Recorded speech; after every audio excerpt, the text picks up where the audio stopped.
کوئی بھی میری زندگی نہیں لے سکتا۔ عمران خان نے کہا اس خوف کو بھی دلوں سے نکال دیجئے۔ پھر عمران خان نے اس بات کا ذکر کیا، عمران خان نے کہا جناب کہ عزت اور ذلت خدا پاک کے ہاتھ میں ہے، اور آپ کو کیوں اپنی عزت چھن جانے کا خوف ہے، اور جناب آپ اس خوف کے بت کو توڑ دیجئے۔ پھر عمران خان نے یہ کہا کہ جناب ناکامی اور کامیابی بھی اللہ پاک کے ہاتھ میں ہے، آپ اپنی پوری کوشش کریں، پھر اس کے باوجود اگر آپ ناکام بھی ہو جائیں تو کیا غم ہے، آپ اس خوف کو بھی ذہن سے نکال دیجئے۔ عمران خان نے قائد اعظم کا ذکر کیا اور کہا کہ ان کے ایک دوست نے، جب قائد اعظم نے صرف ایک نشست جیتی تو ان کے دوست نے ان سے پوچھا کہ جناح آپ اتنی محنت کرنے کے بعد انگلینڈ سے بھی واپس آئے اور صرف ایک نشست حاصل کی، آخر کار آپ کیا چاہتے ہیں، کیا فائدہ ہوا؟ تو قائد اعظم نے کہا کہ میں جب اللہ کے حضور پیش ہوں تو میں رب سے یہ سننا چاہتا ہوں کہ ویل ڈن مسٹر جناح، آپ نے اپنی پوری کوشش کی اور پاکستانی قوم کے لیے زبردست کام کیا۔ عمران خان نے کہا میں بھی جب اللہ پاک سے ملنا چاہتا ہوں جب میری موت آئے، اور میں یہ سننا چاہتا ہوں کہ اللہ پاک مجھ سے بھی یہ کہیں کہ شاباش عمران خان، تم نے اپنی قوم کو لا الہ الا اللہ محمد رسول اللہ کا مطلب جو ہے وہ سمجھانے میں جو ہے وہ اپنا بھرپور کردار ادا کیا۔ عمران خان نے کھل کر اپنے دل کی باتیں کی۔ عمران خان نے کہا وہ لاہور آ رہے ہیں، لاہور تو خیر موجود تھے، کراچی، کوئٹہ، پشاور، گجرانوالہ، فیصل آباد، ملتان، حیران کن اعلان، جیسا کہ ہم نے کہا تھا کہ کپتان گھر نہیں بیٹھنے والا۔ اور عمران خان نے کہا یہ بھی سن لیں اور وہ بھی سن لیں، جب تک الیکشن اناؤنس نہیں ہوتے نہ میں خود چین سے بیٹھوں گا نہ میں کسی کو چین سے بیٹھنے دوں گا۔ اور جس وقت عمران خان عوام کے اس جمع غفیر سے خطاب کر رہے تھے، مجبوراً کیونکہ اے آر وائی بند تھا تو دیگر ٹی وی چینلز کو مجبوراً عمران خان کو دکھانا پڑا، کیونکہ عمران خان ہے تو ریٹنگ ہے۔ سوشل میڈیا کے اوپر عمران خان کی ریٹنگ شاندار، اے آر وائی کی ریٹنگ شاندار، اور اس دوران بول ٹی وی کی ریٹنگ زبردست آئی۔ اور عمران خان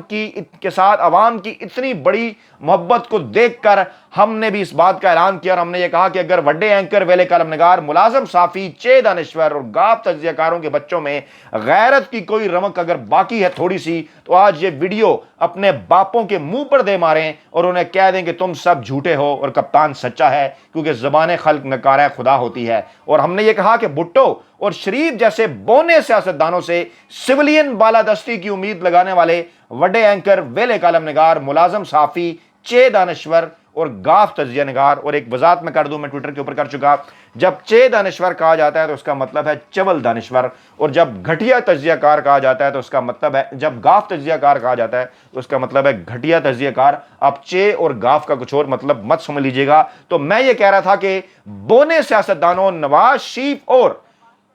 بھٹو سے پاکستان میں سولین بالادستی کی امید لگانے والے چھ دانشوروں کو یہ کہنا ہے کہ یہ بات اپنے پلو سے باندھ رہے ہیں کہ پاکستان میں سولین بالادستی کا خواب صرف اور صرف عمران خان پورا کرے گا انشاءاللہ تعالی۔ پھر ہم آپ کو بتا رہے تھے بول ٹی وی کی ریٹنگ کے حوالے سے، ایک وقت کے اندر تقریباً 40% پاکستان کی کیبلز کے اوپر عوام صرف اور صرف بول ٹی وی کو دیکھ رہی تھی اور باقی تمام ٹی وی چینلز کو 60% عوام دیکھ رہے تھے، کیونکہ کپتان سچ کا نمائندہ ہے اور یہ مافیا جھوٹ کا جو خان کو دکھائے گا عوام اسے دیکھیں گے۔ بول ٹی وی کی ریٹنگ آج چیک کرنے کے بعد یہ ظاہر ہو گیا کہ بڑے اینکر، ویلے کالم نگار، ملازم صحافی، یہ سب تباہ دے۔ خان جس نے اپنی تقریر کا آغاز 10:58 پر کیا، آج عمران خان بھرپور جوش میں نظر آئے اور اپنی 1 گھنٹہ 40 منٹ کی تقریر میں زندگی کے تمام پہلوؤں کے اوپر عمران خان نے روشنی ڈالی، اپنی پوری سیاسی زندگی اٹھا کر عوام کے سامنے رکھی، اور ایک بار پھر اس بات کا اعلان کیا کہ اگلی 14 اگست کو جب وہ عمران خان پاکستانی عوام سے خطاب کر رہے ہوں گے تو بلا شبہ پاکستان حقیقی آزادی کی جنگ جیت چکا ہوگا۔ عمران خان نے کہا کہ امریکی ڈرون حملوں میں پاکستانی بچوں کو مارتے رہے مگر پاکستان میں کرسی پر چوہے بیٹھے ہوئے تھے۔ عمران خان کی اس تقریر کے دوران ایک حیران کن بات بھی ہوئی اور جس کے اوپر میرے ماموں بھی حیران ہوئے، میں نے ذکر بھی کیا، ٹویٹ بھی کیا کہ عمران خان کی تقریر کے دوران آئی ایس پی آر کا وضاحتی بیان سامنے آیا کہ سوات میں پی ٹی آئی کی کوئی